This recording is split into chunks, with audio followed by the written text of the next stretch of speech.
1 de João, capítulo 4, versículo 10. Preste atenção. Nisto consiste o amor, não em que nós tenhamos amado a Deus, mas em que Ele nos amou e enviou o seu Filho como propiciação pelos nossos pecados. Nós vamos continuar, mas deixa eu só meditar com vocês aqui. Olha só o que a Bíblia está dizendo. Nisto consiste o amor. É a base, é o fundamento, é a essência do amor. Não é que nós tenhamos amado a Deus. Isso é importante. Não fomos nós que decidimos amar a Deus. Entenda isso. Não em que nós tenhamos amado a Deus, mas que Ele nos amou. Deus, então presta atenção, nós nunca amamos a Deus antes. E nós só amamos a Deus hoje porque Ele nos amou. Ele diz, mas que Ele nos amou e enviou o seu Filho como propiciação pelo pecado. Ou seja, Deus ofereceu o seu Filho para que nós fôssemos aceitos diante de Deus, para que todos os nossos pecados fossem perdoados.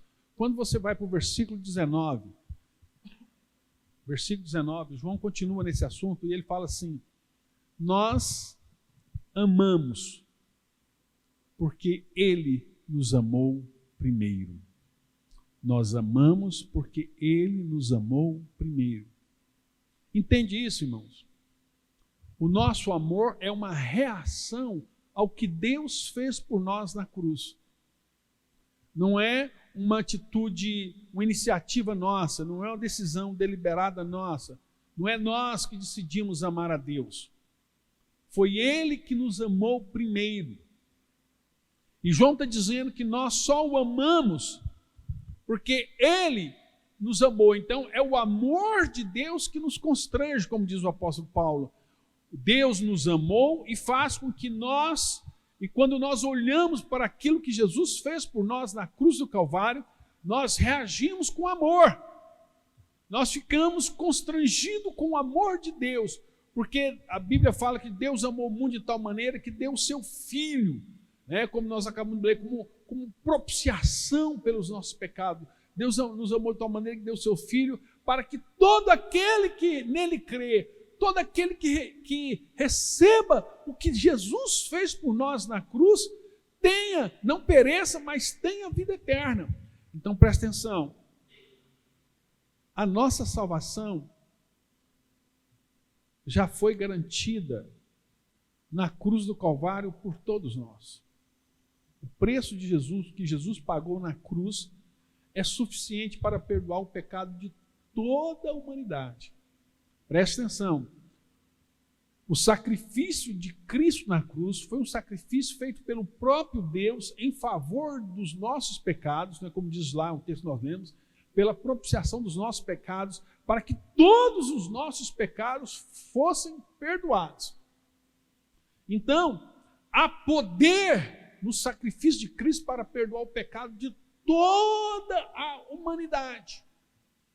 O preço está pago em favor de toda a humanidade. Todos, se toda a humanidade quiser salvar, o preço já foi pago.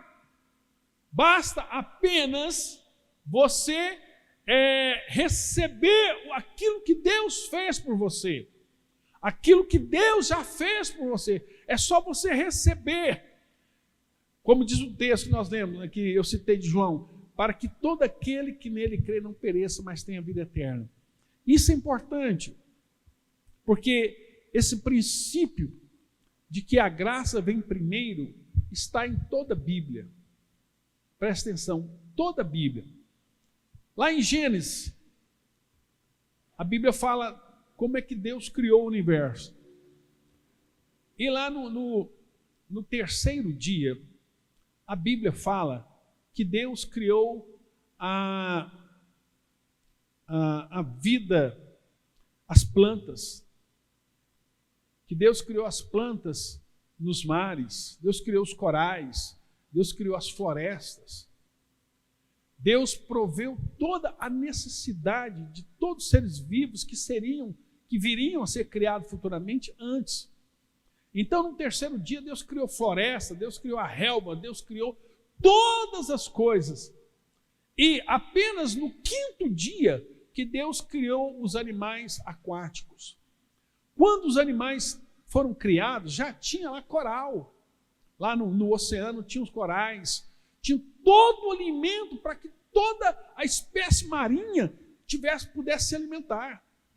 Quando Deus criou os animais terrestres e as aves, já havia provisão para eles na terra para suprir todas as suas necessidades. Então, primeiro Deus cria o alimento, depois Deus cria a fome. Presta atenção, primeiro Deus cria o alimento. Esse foi o equívoco de Charles Darwin. Ele ficou tão preocupado em falar da origem da vida que esqueceu uma pergunta básica. Como é que esse ser vivo que você falou que foi criado, de que ele se alimentava? Essa pergunta complica. E a Bíblia fala não, primeiro que Deus criou toda a provisão necessária para que quando os seres vivos fossem criados, tivesse à disposição dele todas as suas necessidades supridas. E isso se torna um princípio na Bíblia, de Gênesis a Apocalipse. Tudo aquilo que Deus pede para mim, toda aquela situação que Deus coloca para nós, toda ela já há uma provisão. Foi isso que o texto que até a Cirlei citou aqui na abertura, né? Quando Jesus critica a ansiedade por coisas futuras. Jesus falou, por que vocês estão preocupados com o alimento? Por que vocês estão preocupados com o alimento? Será que o pardal, irmão, o pardal é um pássaro que você encontra em todo lugar da terra. Você vai nos Estados Unidos está cheio de pardal. Você vai na África, está cheio de pardal. Você vai na Ásia, na Índia, está cheio de pardal. O mundo inteiro, o pardal é um pássaro que tem no mundo inteiro. E aí Deus fala assim, olha, o pardal não cuida, não armazena em celeiros. O pardal, ele vive cada dia a sua vida. Não há um pardal ansioso. Então ele fala assim, olha, Deus cuida. O que foi aquela pergunta, né? Até a Cirlei citou aqui. O que é mais importante? É a vida ou é o alimento? Então, quando Deus deu origem à vida, todo o alimento já estava suprido. Deus está falando para nós o quê? Que todas as suas preocupações já estão supridas em Deus. Deus se encarregou de suprir cada uma das suas. A Bíblia fala isso. Ele supriu, né? Paulo fala isso, que Deus suprirá cada uma das nossas necessidades. E eu quero mostrar para vocês alguns exemplos desses princípios em toda a Bíblia. A Bíblia está repleta deles, né? Por exemplo, quando Deus falou para Abraão, Abraão, sacrifica o seu filho, vai até o Monte Moriá e ali ofereça o seu filho. Antes de Abraão subir ao Monte Moriá, um pastor de ovelha, né, eu estou imaginando aqui, passando por ali, uma ovelha se desgarrou e uma ovelha lá naquela região subiu ali, naquela região onde o pastor tinha levado ela, e o pastor foi embora e uma ovelha se desgarrou e ficou presa ali num arbusto. Foi comer, provavelmente ficou preso pelos chifres ali naquele arbusto. E quando Abraão foi lá subir, ele não viu aquela ovelha lá. E que ele foi sacrificar o filho dele, que ele levantou a mão e Deus falou, Abraão, Abraão, não faças mal ao teu filho, porque eu provei a tua fé e vi que você é fiel diante de Deus. Aqui está um cordeiro que eu provi para você. Pega o cordeiro e oferece em lugar do teu filho. Então Abraão foi lá, aquela ovelha estava lá presa, ele pegou aquela ovelha e sacrificou ao Senhor. Por isso que Abraão chamou aquele monte de o Senhor proverá, Jeová Jirê. Deus é um Deus provedor que supre cada uma das nossas necessidades. Então, todas as vezes que vai surgir um problema, todas as vezes que Deus coloca você numa prova, Deus vai falar, vou colocar você em prova tal. Antes de Deus colocar você naquela prova, Ele já supre para você toda a necessidade para você vencer aquilo. Né? A Bíblia fala isso lá em Coríntios 10, né? Não sobreveio a vocês nenhuma tentação que não fosse humana. Mas Deus é fiel e não permitirá que vocês sejam tentados além do que podem suportar. Então, primeiro, nenhuma provação que Deus permite a gente passar é maior do que as nossas forças. Ah, mas eu caí. Caiu porque você não se apossou da provisão de Deus. Porque Deus, a Bíblia diz que nenhuma provisão é maior. Né? O texto está dizendo. Não permitirá que vocês sejam tentados além do que podem suportar. Pelo contrário, juntamente com a tentação, proverá o livramento para que vocês possam suportar. Então, Deus provê para nós todo o livramento. Antes de qualquer tribulação, Deus já proveu para nós. Lá em Gênesis 45, capítulo 45, versículos 5 e 8, olha só o que diz a palavra de Deus. Gênesis 45, versículos 5 e 8. Agora, pois, não fiquem tristes, nem irritados com aqui José, que havia sido preso. José havia sido preso, vendido para os seus irmãos, e ele ficou muito chateado. José ficou muito chateado, porque os irmãos dele colocaram ele num poço, e a Bíblia narra essa história. José gritava desesperado para os irmãos dele: meus irmãos, pelo amor de Deus, não me matem. Aí os irmãos dele vão matar ele, vão matar ele, vão matar ele. Aí Judá fala: não vamos matar, não, vamos vender. Para que nós vamos matar o rapaz? E aí ele: gente, pelo amor de Deus, não me vende como escravo não. Ele tinha 17 anos, não façam isso. E ele gritou desesperadamente. E os irmãos, vai passando uma caravana de ismaelita, e ele vende os irmãos, os irmãos dele vendem ele como escravo para os ismaelitas, e ele vai lá e depois passa toda a jornada no Egito, fica lá na casa de Potifar. Lá na casa de Potifar, aquela mulher lança uma acusação contra ele, ele vai para a cadeia, fica na cadeia, e a vida de José se parece que estava toda arrebentada, toda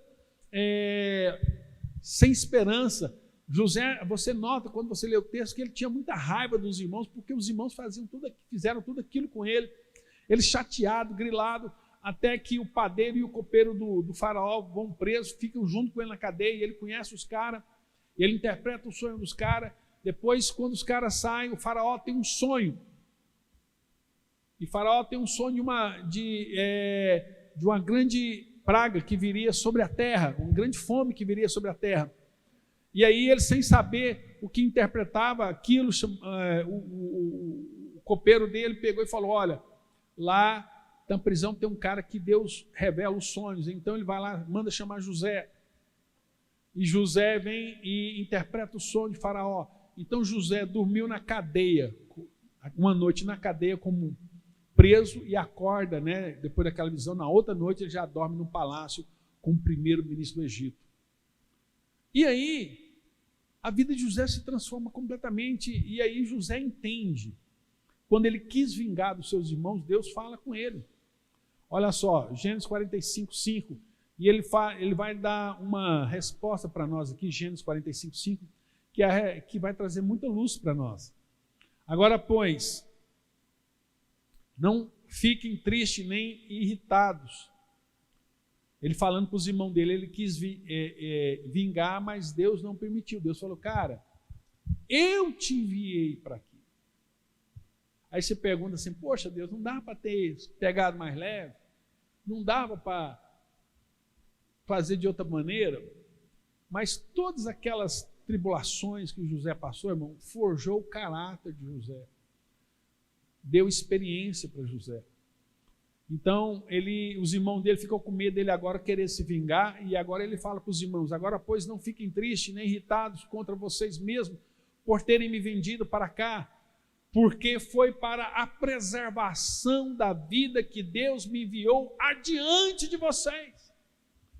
Deus haveria de enviar uma grande fome sobre toda a terra, e antes de Deus enviar a fome, Deus me enviou para o Egito, para que quando viesse, eu pudesse preparar e estar preparando a humanidade, irmão. Nós podemos falar isso, a humanidade foi salvo porque Deus, antes de enviar a fome, enviou José para o Egito, deu a estratégia para José, ele revelou um sonho e falou: olha, Deus vai mandar 7 anos de grande fartura, então nós vamos encher os nossos celeiros, nós vamos guardar provisão, porque haverá 7 anos de fome.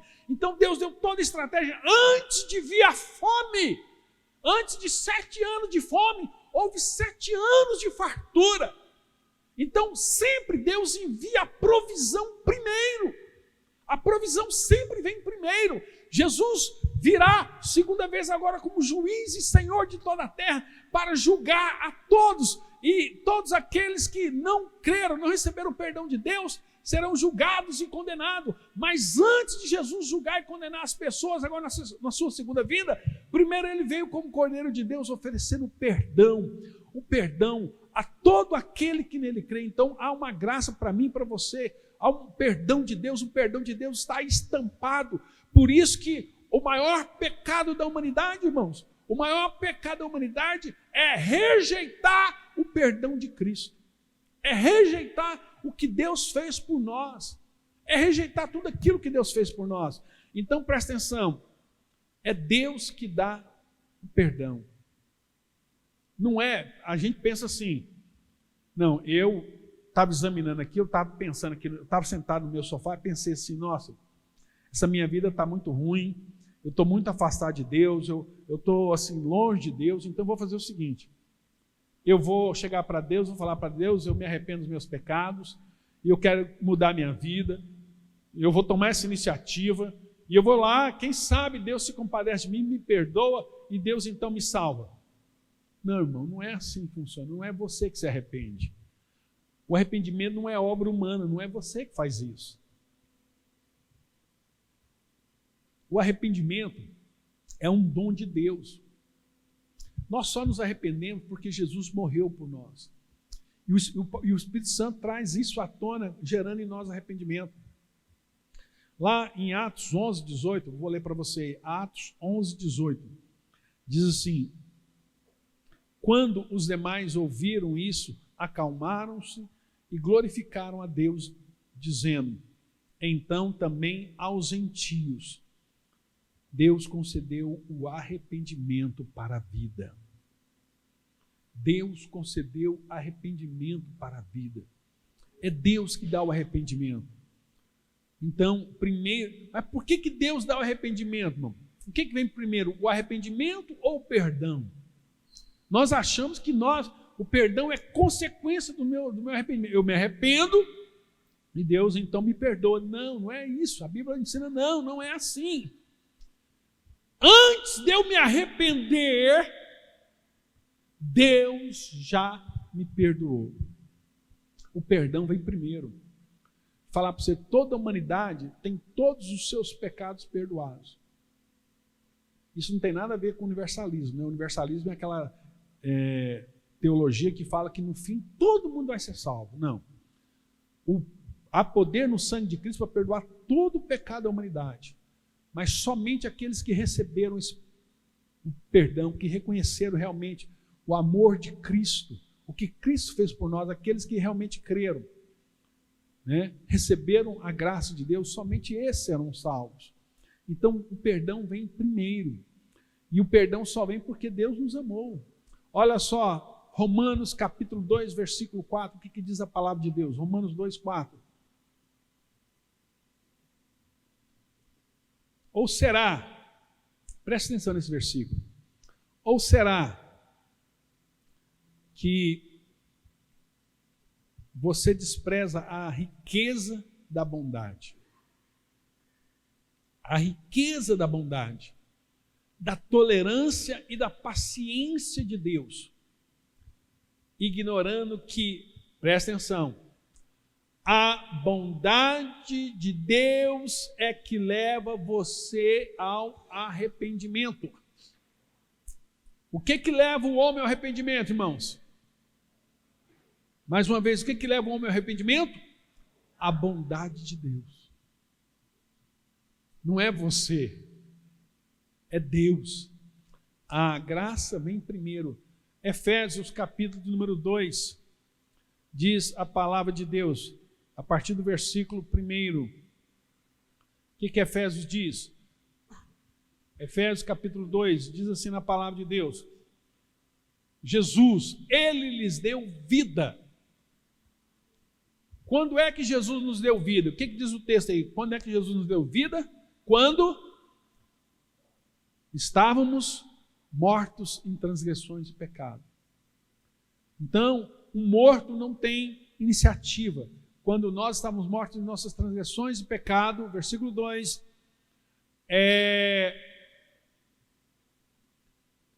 nos quais vocês andavam no outro tempo, segundo o curso deste mundo, segundo o príncipe da potestade do ar, o príncipe do espírito que agora atua nos filhos da desobediência. 3, entre eles também todos nós andamos no passado, segundo as inclinações da nossa carne, fazendo a vontade da carne e dos pensamentos, e éramos por natureza filhos da ira. Todo mundo aqui estava perdido, filhos da ira, filhos da perdição, filhos da maldição, como também todos os demais. Estávamos mortos em delitos e pecados, mas o texto diz, mas Deus, sendo rico em misericórdia, por causa do seu grande amor que nos amou.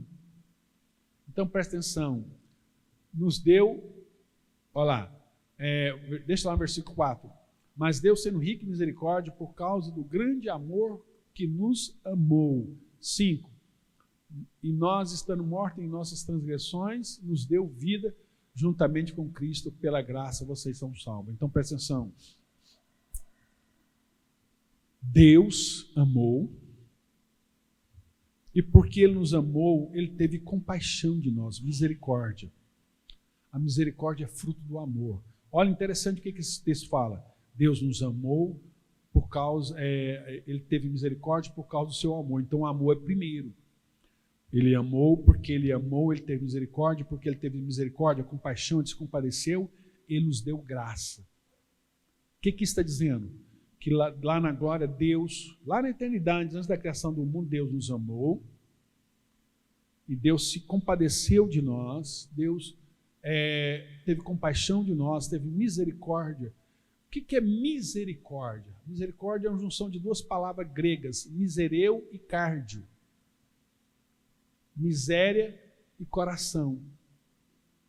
É sentir no coração a miséria do outro. Isso é o sentido da palavra misericórdia, né? É sentir no coração. Então Deus vê na nossa miséria, irmão, só o amor de Deus não era o suficiente para nos salvar. Só o amor não era o suficiente. Então Ele nos amou, teve compaixão, mas isso não ficou com Ele. Ele nos deu graça.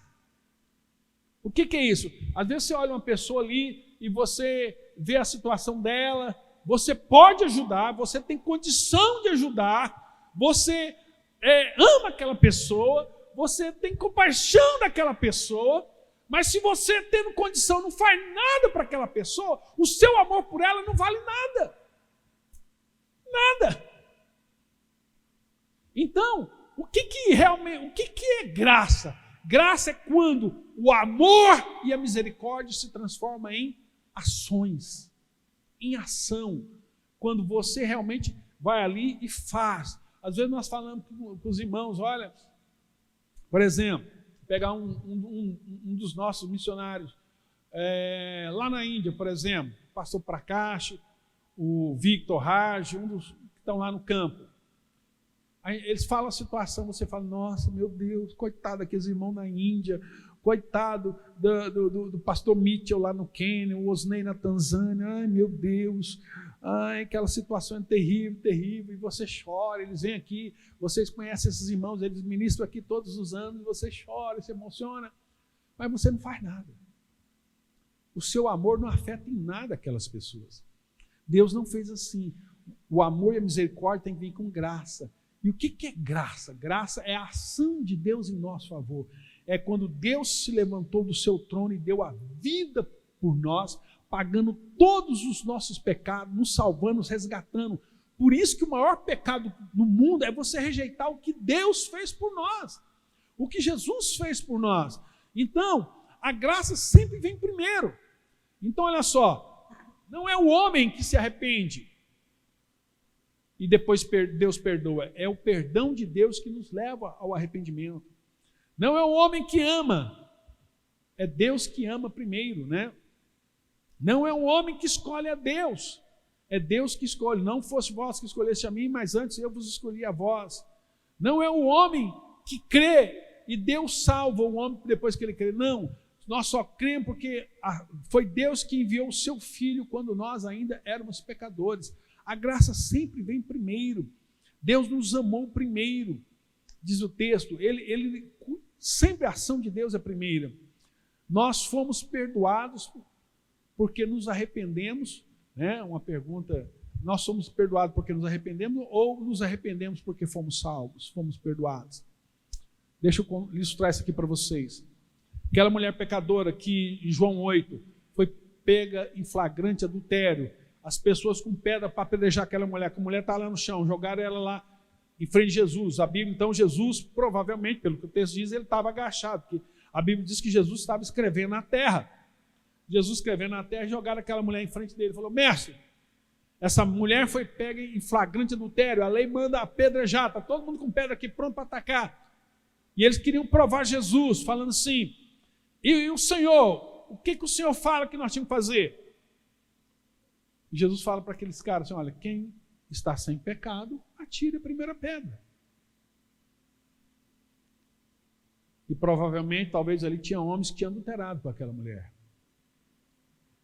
Uma coisa interessante, que todo mundo começou a fugir. Ninguém jogou pedra, todo mundo fugiu, com medo de ver os seus pecados expostos ali. E Jesus falou para aquela mulher assim: filha, ninguém te condena? Nem eu te condeno. Vai e não, né? Ele diz para ela assim: perdoados são os seus pecados, vai e não peques mais. Então o perdão vem primeiro. Primeiro Deus perdoa os nossos pecados. Depois que nós fomos curados, nós somos transformados. Amém? E para encerrar, eu quero ler um texto aqui que eu escrevi, que eu quero compartilhar com vocês aqui umas palavras, uma meditação minha, que eu escrevi assim: por que Deus amou primeiro? Por que Deus perdoa primeiro? Por quê? Deus jamais espera eu fazer algo bom para Ele me amar ou perdoar. Ou até mesmo é impossível o homem que está debaixo do pecado fazer algo assim. Nós sempre esperamos a pessoa fazer algo bom para depois nós recompensar essas pessoas. E a igreja também, a maior parte das igrejas age assim.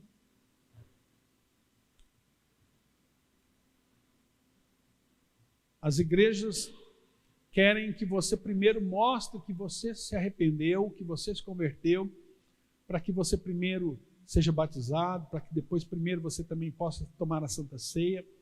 Primeiro você tem que dar prova de arrependimento.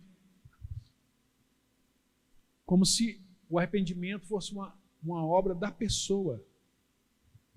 Mas não é isso que a Bíblia fala.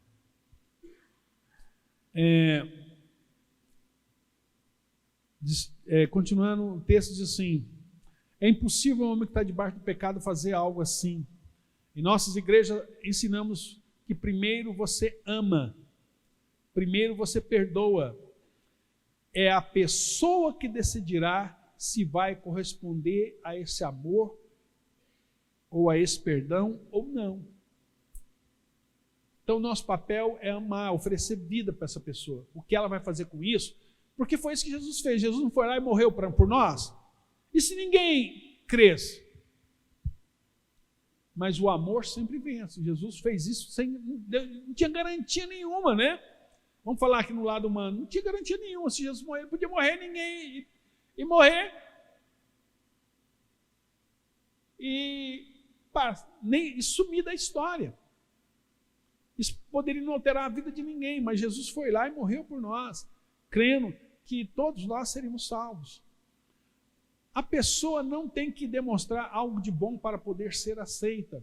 Nós estamos dizendo a ela que ela é aceita, que há poder no sangue de Cristo Jesus para perdoar todos os seus pecados, para fazer dela uma nova criatura, para salvá-la, e que ela é amada.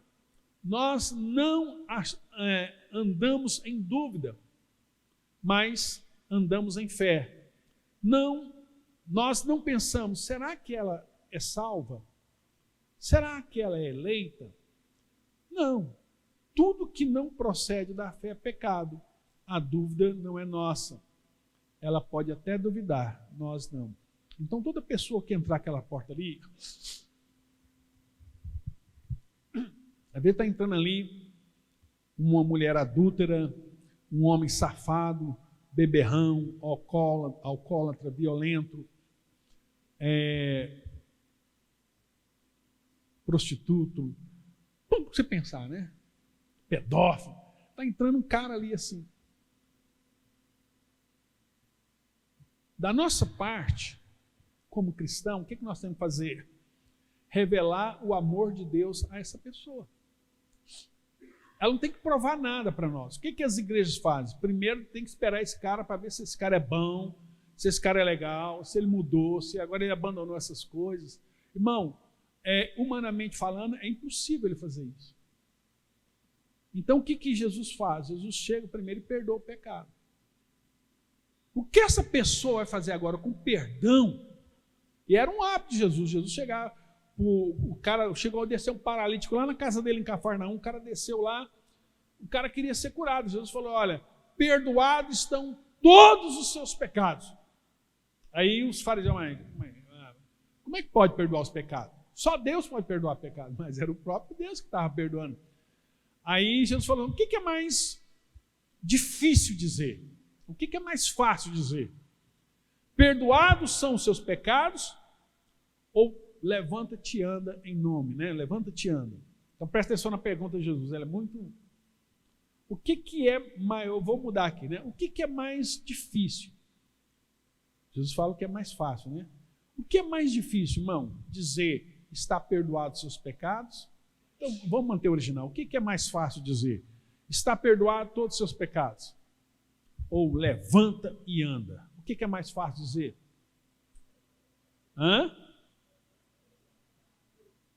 O que é mais fácil dizer? Perdoados são os seus pecados? Pois é, mas no mundo espiritual, o que é mais difícil? Porque só Deus pode perdoar os pecados.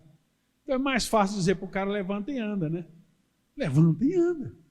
Porque só Deus pode perdoar pecado. Mas como Jesus é Deus, Jesus falou assim, olha, perdoados são os seus pecados.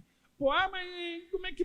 Ele falou, para que vocês saibam que o Filho do Homem tem poder nos céus e na terra para perdoar pecado, levanta e anda. O cara levantou e andou.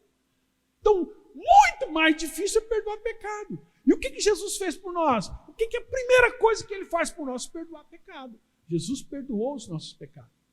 Então, aquele camarada que entra ali, aquele homem, aquela mulher, por mais pecador que ele seja, qual a mensagem que nós temos que dar para essa pessoa? Filho, perdoados estão os seus pecados. A provisão. Você só vai para o inferno se você quiser, em outras palavras. Porque o céu, tudo para você ser salvo, foi feito na cruz do Calvário.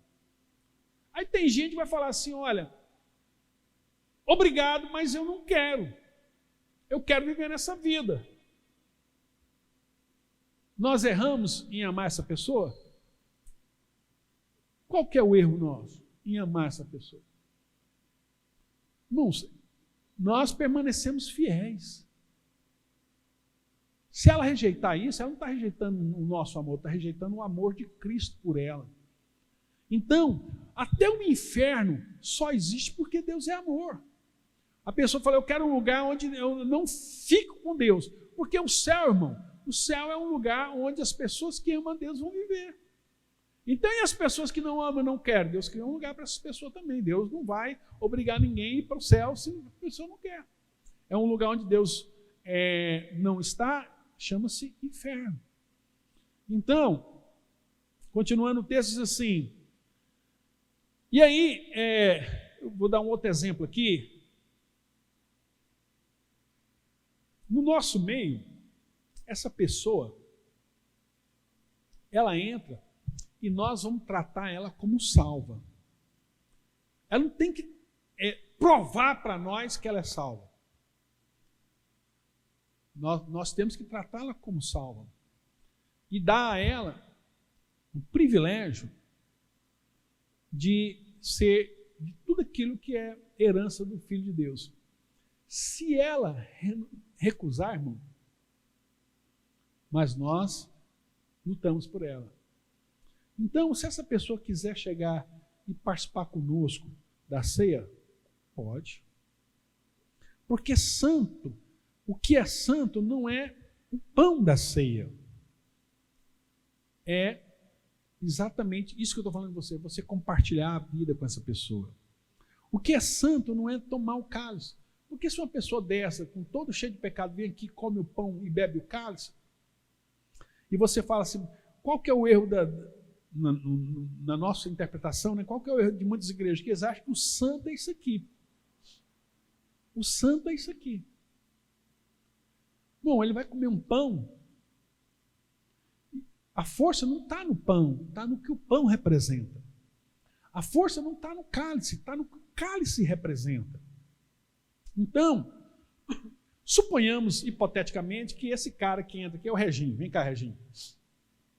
Reginho é esse cara que entrou aqui, vamos trocar de lugar aqui, que entrou aqui e que, nessa condição,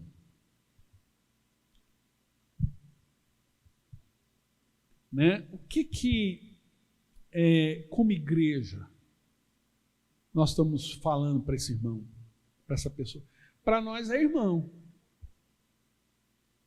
Porque nós estamos crendo que ele é salvo. Ainda que ele talvez não seja. Mas no nosso coração, nós partimos do ponto de vista de que ele é salvo. A dúvida não pode ser nossa. A dúvida, se tiver, é dele. Nós não. Ah, mas se você estiver errado, tudo certo. Nós cremos, nós apostamos, nós não sabemos quem é salvo e quem não é. Então eu prefiro pensar que esse irmão vai para o céu do que ele vai para o inferno. E aí eu quero dizer para ele assim, meu irmão, eu vou dizer para você, Cristo pegou a vida dele e rasgou a vida dele lá na cruz. Ele pegou a vida dele e compartilhou a vida dele conosco. Ele deu a vida, ele morreu por você, ele deu a vida dele por você, para que você fosse restaurado, para que você, sua esposa, seus filhos tivessem uma vida abundante. Jesus morreu por você, Jesus deu a vida por você, todos os seus pecados foram perdoados na cruz, e o que você precisa fazer é apenas receber o perdão de Deus, que Deus tem para você. Então dizer para você que você é amado de Deus, que a sua casa é a bênção de Deus, que você é um homem de Deus, que o Espírito Santo vai encher seu coração, vai transformar a sua vida. E eu quero dizer que assim como Jesus deu a vida dele por você, eu também dou a minha vida por você naquilo que precisar. E a prova disso é que eu compartilho com você esse pão. Esse pão é o símbolo da minha vida que é compartilhado com você. Amém, queridão? Então, como a Bíblia diz lá no Salmo 133, projeto para nós aí, Guilherme, Salmo 33, ó quão bom e quão agradável é que os irmãos vivam em união.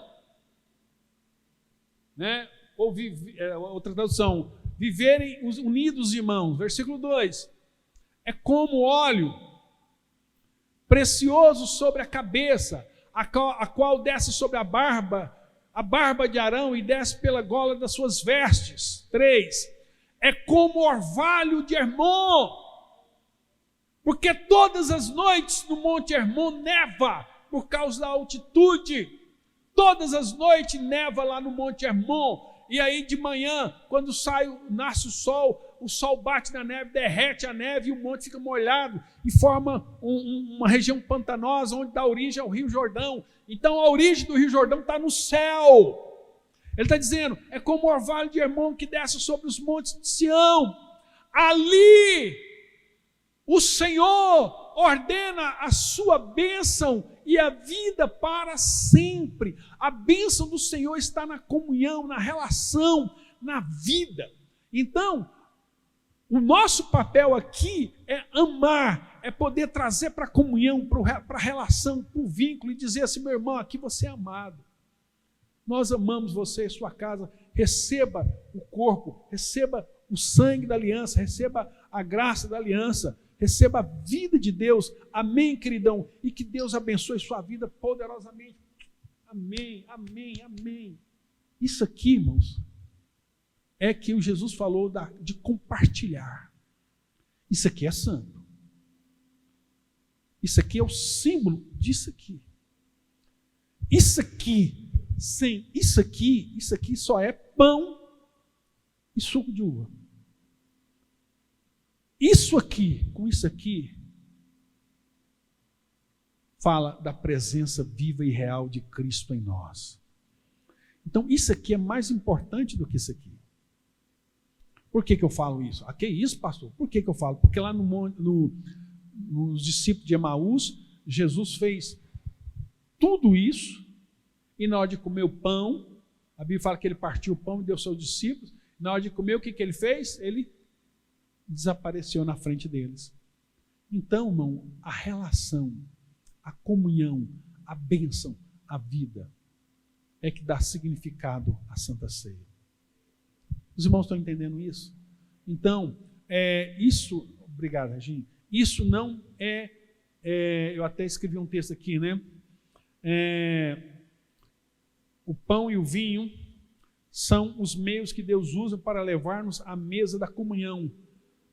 Não faz sentido comer a ceia sozinho, não faz sentido não compartilhar a Santa Ceia. Não, nós nos isolamos em nossa individualidade e não celebrar com a família da fé a comunhão do corpo de Cristo, do corpo e do sangue de Cristo.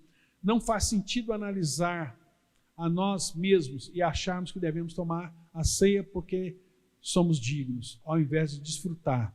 Ou seja, a ceia é pela graça, né?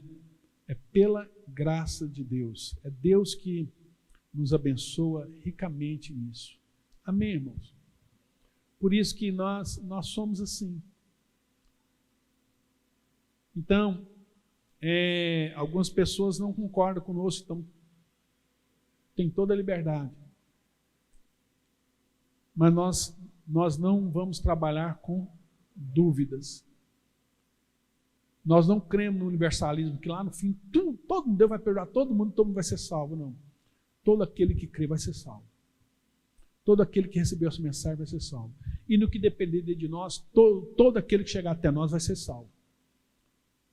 O que ele vai fazer com o amor que nós demos para ele, isso é problema dele com Deus. Mas nós vamos permanecer fiéis. É assim que nós cremos. É assim que nós cremos. Amém?